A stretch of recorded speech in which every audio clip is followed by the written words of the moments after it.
Hello everyone, welcome back to my channel, that is Gia Shanky Medical Education, and today's topic is about synovial fluid analysis. But before starting this video, I am requesting from all of you that please do subscribe my channel which is named Gia Shanky Medical Education and share this video. चलिए video को शुरू करते हैं. जो आज का हमारा topic है उसका नाम है साइनोवियल फ्लूइड एनालिसिस. देखिए ये जो साइनोवियल फ्लूइड होता है ये हमारे जॉइंट्स के अंदर होता है एंड इस synovial fluid is also known as synovia. Synovial fluid को हम साइनोविया के नाम से भी जानते हैं which is found in the cavities of synovial fluid, synovial joints, जो कि साइनोवियल जॉइंट्स की कैविटीज के अंदर पाई जाती है. जैसे हमारी रिस्ट की जॉइंट है, नीज के जॉइंट्स है, ये सब हमारे साइनोवियल जॉइंट्स होते हैं. It is secreted by the synovial membrane. ये साइनोवियल मेम्ब्रेन के थ्रू सेक्रेट होती है. ये साइनोवियल मेम्ब्रेन है क्या? ये जो साइनोवियल मेम्ब्रेन होती है ये साइनोवियल जॉइंट्स की इनर मेम्ब्रेन होती है. ये इनर मेम्ब्रेन्स रिस्पॉन्सिबल होती है साइनोवियल फ्लूइड की सिक्रेशन के लिए. और ये कहाँ पे सेक्रेट करती है? साइनोवियल जॉइंट्स की कैविटी में इसको सेक्रेट आउट करती है. It acts as lubricant. जो साइनोवियल फ्लूइड है वो जॉइंट्स के लिए एज एन लुब्रिकेंट का काम करता है. जैसे आपने देखा, आपको पता होगा जो लोहे की चीज़ें होती हैं उसमें हम ग्रीस डालते हैं जो कि लुब्रिकेंट का काम करता है, जो कि उसकी मूवमेंट को ईजी करता है. ऐसे ही जॉइंट्स के लिए लुब्रिकेंट का होना बहुत एसेंशियल है सो दैट फ्रिक्शन क्रिएट ना हो, मूवमेंट्स बहुत ईजी रहे. उसके लिए जो साइनोवियल जॉइंट होते हैं उसकी जो मेम्ब्रेन होती है, जो साइनोवियल मेम्ब्रेन के नाम से जानी जाती है, वो सिक्रेट करती है साइनोवियल फ्लूइड को सो दैट फ्रिक्शन क्रिएट ना हो, मूवमेंट अच्छे से होती रहे और लुब्रिकेंट का काम होता रहे. And reduce the friction between the articular cartilage of synovial joint during movement. देखिए वही चीज़ है, ये जो लुब्रिकेंट की तरह काम करता है, रिड्यूस करता है फ्रिक्शन को. किसमें? जो आर्टिकुलर कार्टिलेजेस होते हैं साइनोवियल जॉइंट्स के, वो आपस में फ्रिक्शन ना क्रिएट करे मूवमेंट के दौरान, इसलिए synovial fluid as an lubricant का काम करता है. Synovial fluid is a thick, clear, colourless और पेल येलो लिक्विड. जो साइनोवियल फ्लूइड होता है वो थिक होता है, थोड़ा सा उसकी थिकनेस ज़्यादा होती है, ठीक है, क्लियर होता है, कलरलेस होता है, पेल येलो लिक्विड होता है. It is an ultra filtrate from plasma. ये प्लाज्मा का अल्ट्रा फिल्ट्रेट होता है. It contains proteins. इसके अंदर प्रोटीन्स होते हैं, हाइड्रोनिक एसिड होता है इसके अंदर, वाटर होता है, सॉल्ट्स होते हैं, एंजाइम्स होते हैं इसके अंदर, लिपिड्स होते हैं एंड कुछ ग्रोथ हार्मोन्स होते हैं जिसकी हेल्प से ग्रोथ इंक्रीज होती है and a small amount of glucose भी इसके अंदर प्रेजेंट रहता है.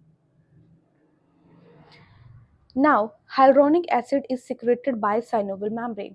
जो साइनोवियल मेम्ब्रेन है वो साइनोवियल फ्लूइड को सिक्रेट करने के साथ साथ साइनोवियल फ्लूइड को सिक्रेट करने के साथ साथ हाइड्रोनिक एसिड को भी सिक्रेट करते हैं. ये जो हाइड्रोनिक एसिड है इसका बड़ा स्पेसिफिक काम है. क्या करता है? देखिए, it increases the viscosity of fluid. जो मैंने आपको भी बताया था, जो साइनोवियल फ्लूइड होता है वो थिक होता है थोड़ा सा. बिकॉज ऑफ हाइड्रोनिक एसिड वो थिक होता है, क्योंकि हाइड्रोनिक एसिड जो होता है वो साइनोवियल फ्लूइड की विस्कोसिटी को थोड़ा सा हाई कर देता है, उसको बढ़ा देता है, इंक्रीज कर देता है. Synovial fluid analysis is performed when pain, inflammation और swelling occurs in joint. Synovial fluid की जो एनालिसिस है वो कब की जाती है? जब जॉइंट्स में पेन होता है, इन्फ्लेमेशन होती है, स्वेलिंग आती है जॉइंट्स के अंदर, ठीक है. सम पोटेंशियल डायग्नोसिस इंक्लूड, कुछ और पोटेंशियल डायग्नोस भी हैं, जैसे गाउट का कंडीशन हो गया, अर्थराइटिस का कंडीशन हो गया और ब्लीडिंग हो गई. उस केसेस में भी हम साइनोवियल फ्लूइड की एनालिसिस करते हैं. The example of synovial joints are, synovial joints के एग्जाम्पल देख लीजिए, जैसे नीज हो गए, शोल्डर हो गया, हिप्स हो गया, एंकल हो गया, रिस्ट हो गया. इन सभी जगहों पे साइनोवियल फ्लूइड प्रेजेंट रहता है. Now let us talk about the composition of synovial fluid. Synovial fluid is a combination of ultrafiltrate from plasma and hyaluronic acid. देखिए प्लाज्मा एंड हाइल्यूरोनिक एसिड, जो ये प्लाज्मा है ये अल्ट्रा फिल्ट्रेट है. जो ultra filtrate का जो part होता है प्लाज्मा का, वो प्लस हाइल्यूरोनिक एसिड मिलकर साइनोवियल फ्लूइड को बनाते हैं. Other substances present in it are proteins. इसके अंदर जो अदर सब्सटेंसेस होते हैं वो क्या होते हैं? प्रोटीन होता है इसके अंदर. वाटर होता है, क्योंकि लिक्विड है तो ऑब्वियसली वाटर होगा। सॉल्ट्स होते हैं इसके अंदर, एंजाइम्स होते हैं, लिपिड्स होते हैं, कुछ ग्रोथ हार्मोन्स भी होते हैं, लुब्रिसिन होता है इसके अंदर, ग्लूकोज होता है, सेल्स भी इसके अंदर प्रेजेंट होते हैं। कौन कौन से सेल होते हैं? मोनोसाइट, लिम्फोसाइट एंड फेगोसाइट्स इसके अंदर प्रेजेंट रहते हैं। The presence of hyaluronate differentiates synovial fluid from the cerebrospinal fluid and sinus।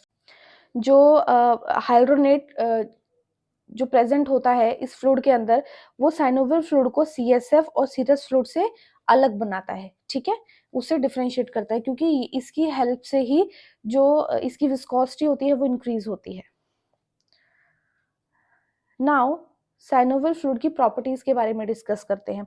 जो साइनोवियल फ्लूइड होता है वो क्लियर होता है, इट इज क्लियर, कलरलेस और pale yellow liquid, free from bacteria, virus and fungi.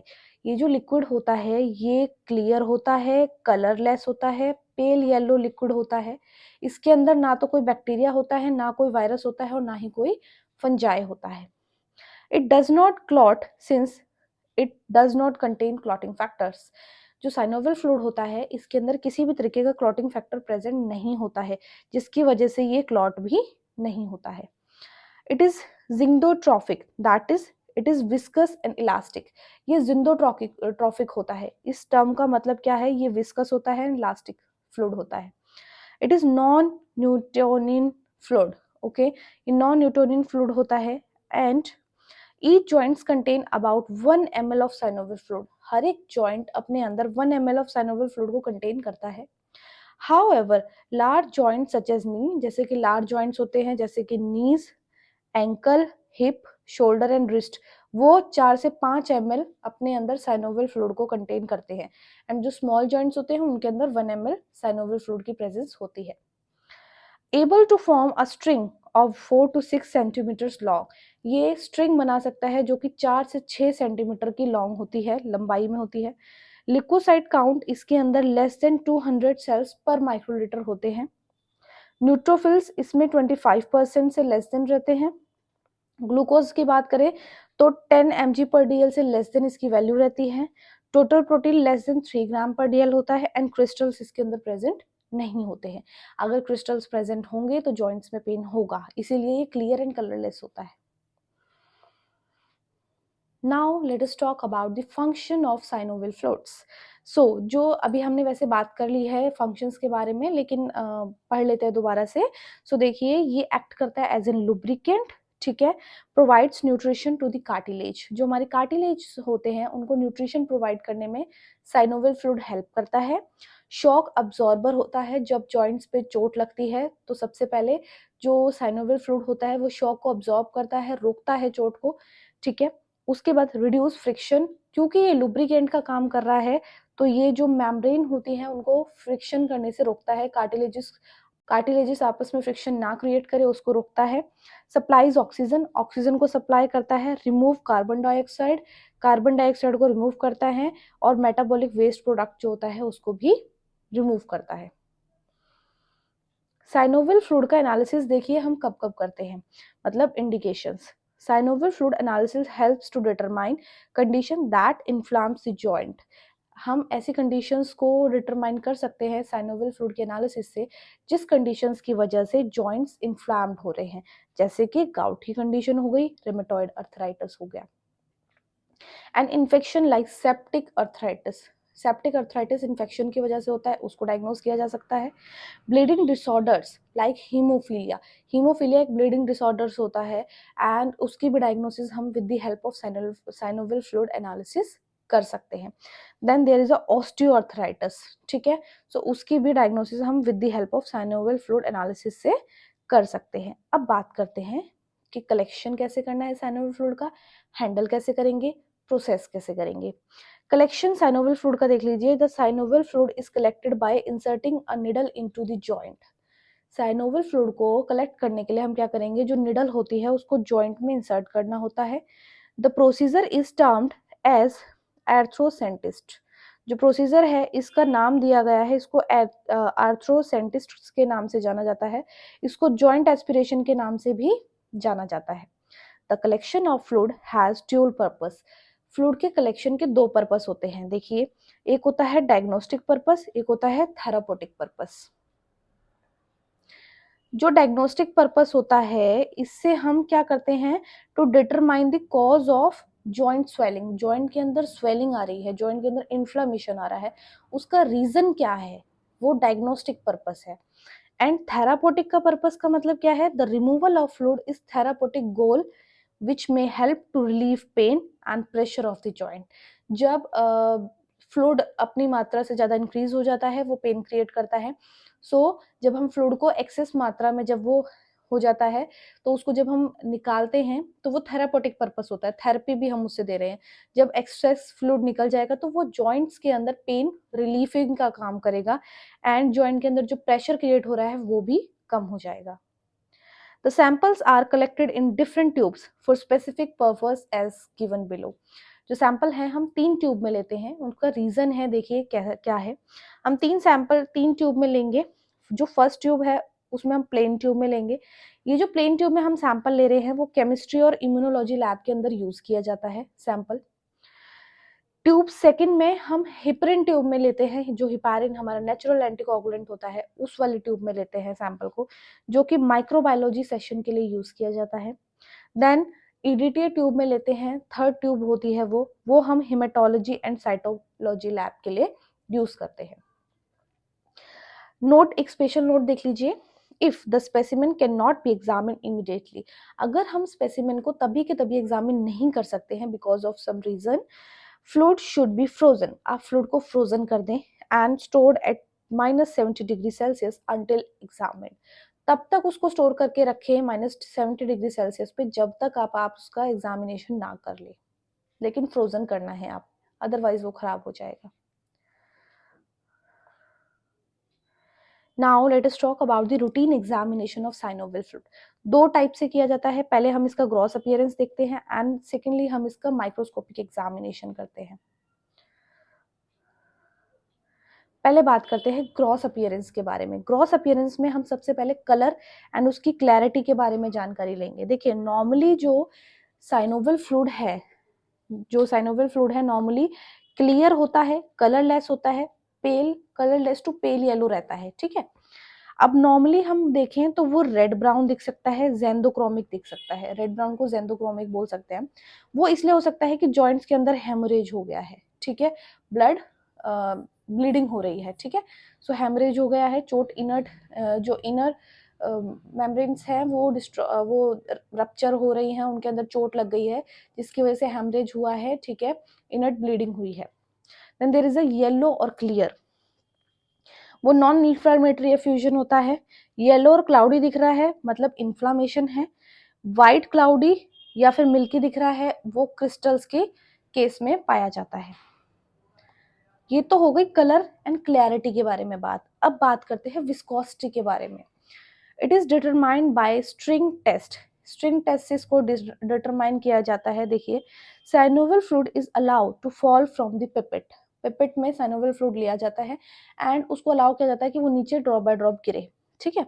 Length of string is noted, उसके बाद क्योंकि वो बहुत थिक फ्लूइड होता है तो उसकी स्ट्रिंग बनती है, ठीक है, सो तार टाइप में बनता है, ठीक है। Normal string measures 4 to 6 centimetre, जो नॉर्मल स्ट्रिंग बनती है वो 4 से 6 सेंटीमीटर की होती है, एवरेज हम उसको 5 सेंटीमीटर तक ले लेते हैं। अब नॉर्मल स्ट्रिंग जो होती है वो लेस देन 3 सेंटीमीटर तक रहेगी।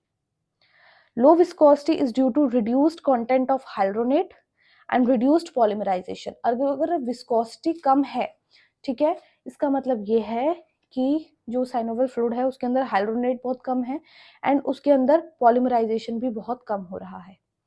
Low viscosity results in inflammation, low viscosity ये भी बताती है कि there is a inflammatory condition. Then mucin clot test, the test provides a semi-quantitative index of the degree of polymerization of hyaluronic acid in the given sample of synovial fluid। जो ये mucin clot test है, इससे हम polymerisation check करते हैं hyaluronic acid का sample के अंदर। प्रिंसिपल देख लीजिए इसका आप। The test is based on polymerization of hyaluronic acid, ये जो टेस्ट है हाइलुरोनिक एसिड की पॉलीमराइजेशन के ऊपर बेस है। When the sample of synovial fluid is treated with acetic acid, जब सैंपल को हम एसिटिक एसिड के साथ ट्रीट करते हैं तो there will be a polymerization, ये इसका प्रिंसिपल होता है, ठीक है। रिक्वायरमेंट्स आप देख लीजिए इसमें, we need a centrifuge machine, हमें सेंट्रीफ्यूज ट्यूब चाहिए होगा, 2.5% ग्लेशियल एसिटिक एसिड चाहिए, बीकर चाहिए, पिपेट चाहिए, ग्लास रॉड चाहिए होगा, sample collected in heparin tube, sample को हम हेपरिन ट्यूब में लेंगे या फिर ट्यूब विदाउट एंटीकोगुलेंट, या फिर ऐसी ट्यूब में ले जिसके अंदर एंटीकोगुलेंट ना हो। प्रोसीजर देख लीजिए आप इसका, mix 1 part of supernatant from the centrifuged synovial fluid with 4 parts of 2.5% glacial acetic acid. पहले आप सैंपल लीजिए, सेंट्रीफ्यूज करें, सेंट्रीफ्यूज करने के बाद जो सुप्रानेंट है उसका 1 पोर्शन ले ले एंड उसको क्या करना है, हमने 2.5% ग्लेशियल एसिटिक एसिड का 4 पार्ट लेना है, उनको आपस में मिक्स करना है। आफ्टर जेंटली मिक्सिंग, उनको अच्छे से मिक्स करने के बाद जेंटल मिक्स करना है, अग्रेसिवली मिक्स नहीं करना है। The formation of clot is observe, उसके बाद क्लॉट बनता है। 4 level grading scheme is used for recording results of the type of clot formed. तो 4 तरीके की ग्रेड बताई गई हैं जिसके अकॉर्डिंगली हम क्लॉट को डिटरमाइन करते हैं, जैसे कि गुड क्लॉट मतलब single compact clot is formed in a clear solution, clear solution में एक सिंगल कॉम्पैक्ट क्लॉट बना है छोटा सा। Fair single soft clot, single soft clot बना है, ठीक है, is formed in slightly turbid solution, जो यहाँ पे अब जो सोल्यूशन है वो टर्बिड है, पहले गुड वाले में सोल्यूशन क्लियर था, सेकंड वाले में जो सोल्यूशन था वो थोड़ा सा टर्बिड हो गया था। पुअर में क्या होगा, अब पुअर क्लॉट इज फ्रीएबल, जो पुअर क्लॉट है वो फ्रीएबल होगा, वो उतना स्टिफ सा नहीं होगा and may be break apart, क्योंकि वो फ्रीएबल होगा, फ्री सा होगा तो वो टूट भी सकता है। In the tube is gently agitated, अगर हम ट्यूब को हल्का सा भी हिलाएंगे तो वो क्लॉट टूट जाएगा, उसको हम पुअर क्लॉट के नाम से जानते हैं, ठीक है। उसके बाद एंड जो सराउंडिंग है फ्लूइड की वो क्लाउडी होती है। वेरी पुअर का मतलब क्या है, if the tube contains only flix, tubes के अंदर प्रेसिपिटेट्स होते हैं, उसके छोटे छोटे से फ्लिक्स होते हैं, ठीक है, म्यूसिन के, in an otherwise cloudy solution, या तो वो फ्लिक्स होंगे या फिर वो क्लाउडी सोल्यूशन होगा, उसको हम वेरी पुअर के नाम से जानते हैं, ठीक है। तो इस हिसाब से हम क्लॉट को डिटरमाइन करते हैं। Most clinical laboratories do not perform this test because hyaluronic acid in synovial fluid can measure directly, काफी लेबोरेटरीज इस टेस्ट को नहीं करते हैं क्योंकि इसको डायरेक्टली भी मेजर किया जा सकता है without this test. Now let us talk about the microscopic examination of synovial fluid. So देखिए, synovial fluid sample is examine under microscope for, कब क्यों करते हैं, क्या क्या चीजें देखनी होती हैं, क्रिस्टल्स देख सकते हैं, WBCs देख सकते हैं, माइक्रो ऑर्गेनिजम्स देख सकते हैं, रेड ब्लड सेल्स भी देख सकते हैं। इन सब चीजों को देखने के लिए हम माइक्रोस्कोपिक स्टडी करते हैं साइनोवियल फ्लूइड की। देखिए, क्रिस्टल्स के बारे में बात करते हैं। Crystals are absent in normal synovial fluid, जो क्रिस्टल्स होते हैं, जो नॉर्मल साइनोवियल फ्लूइड होता है उसके अंदर हमेशा एब्सेंट होते हैं, वो प्रेजेंट नहीं होते उसमें। Presence of uric acid crystals indicates gout, अगर यूरिक एसिड के क्रिस्टल्स प्रेजेंट हैं तो वो गाउट की कंडीशन को दिखा रहे हैं और उसमें पेन बहुत ज्यादा होता है पेशेंट को। Presence of calcium pyrophosphate crystals indicates pseudo gout, अगर कैल्शियम पायरोफॉस्फेट क्रिस्टल्स दिख रहे हैं तो there will be a condition of pseudo gout की। उसके बाद monosodium urate crystals are needle shaped, जो मोनोसोडियम यूरेट क्रिस्टल्स होते हैं वो निडल शेप के होते हैं, जैसे निडल दिखते हैं, वो गाउट जॉइंट की कंडीशन को बताती हैं। Where as calcium pyrophosphate crystals are rhomboid, rod shape के होते हैं, जो कैल्शियम पायरोफॉस्फेट क्रिस्टल्स होते हैं वो रॉड शेप के होते हैं, ठीक है, जो कि सूडो गाउट की कंडीशन को बताते हैं। These are better seen in wet preparation, जब हम वेट प्रिपरेशन करते हैं उसमें अच्छे से दिखते हैं। when examined under polarized light और लाइट माइक्रोस्कोप, आप इसमें पोलराइज्ड लाइट या फिर लाइट माइक्रोस्कोप का यूज कर सकते हैं। व्हाइट ब्लड सेल्स के बारे में देख लीजिए। Normal total WBC count is less than 200 cells per cubic mm, अभी हमने पढ़ा था नॉर्मल काउंट इसका कि लेस देन 200 पर क्यूबिक mm रहता है normally. Higher than normal count, अगर 200 cells per cubic millimetre mm से ज्यादा आता है रेंज, सो ये इंडिकेट करता है देयर इज अ इन्फेक्शन, अब वो इन्फेक्शन अर्थराइटिस भी हो सकता है, गाउट भी हो सकता है और रिमेटॉइड अर्थराइटिस भी हो सकता है। काउंट मोर देन 50,000 WBC पर क्यूबिक मिलीमीटर, अगर काउंट उसका 50,000 से ऊपर जा रहा है तो वो बैक्टीरियल इन्फेक्शन को इंडिकेट करता है। माइक्रो ऑर्गेनिजम्स में देख लीजिए, the presence of bacteria detected under microscope indicates infection. अगर माइक्रोस्कोपी के दौरान आपको बैक्टीरिया दिखा है तो वो इंडिकेशन करता है कि यहाँ पे कोई ना कोई इन्फेक्शन है। Okay, the presence and type of bacteria can further be verified with a culture study. अब अगर बैक्टीरिया दिखता है तो उसके बाद उसमें कल्चर स्टडी की जाती है, जो कि माइक्रो बायोलॉजी की लैब में सैंपल को भेजा जाता है। रेड ब्लड सेल्स के बारे में देख लीजिए, normal synovial fluid sample does not contain RBCs. जो नॉर्मली साइनोवियल फ्लूइड होता है उसके अंदर आरबीसीज नहीं होते हैं। Count of RBCs may be high in traumatic injury. अगर आरबीसीज का काउंट हाई आ रहा है मतलब कि यहाँ पे कोई ना कोई ट्रोमेटिक इंजरी हुई है। Count is slightly elevated in patients with osteoarthritis. थोड़ा सा आरबीसी काउंट एलिवेट हो रहा है मतलब कि पेशेंट के अंदर ऑस्टियोआर्थराइटिस की कंडीशन हो सकती है। May be present in patient with bleeding disorders like haemophilia. और जो पेशेंट होते हैं जिनके अंदर हीमोफीलिया का ब्लीडिंग डिसऑर्डर होता है उनके अंदर, उनके साइनोवियल फ्लूइड के अंदर भी आरबीसीज देखने को मिल जाते हैं। So guys, that was it for this video. अगर आपको ये वीडियो पसंद आया हो, हेल्पफुल रहा हो, तो प्लीज़ मेरे चैनल को सब्सक्राइब करें जिसका नाम है जिया शेंकी medical education, and bell icon को जरूर हिट करें सो दैट आपको नोटिफिकेशन टाइमली मिल जाए नेक्स्ट वीडियो का। एंड वीडियोस अगर अच्छी लगती है तो प्लीज़ लाइक करें, कमेंट में बताएं कैसी लगती है, शेयर करें अपने फ्रेंड्स के साथ, कलीग्स के साथ में। एंड गाइस, आप कहाँ से मेरी वीडियो वॉच कर रहे हैं ज़रूर बताएं, जानकर बहुत खुशी होती है। And please do support women empowerment. Thank you very much.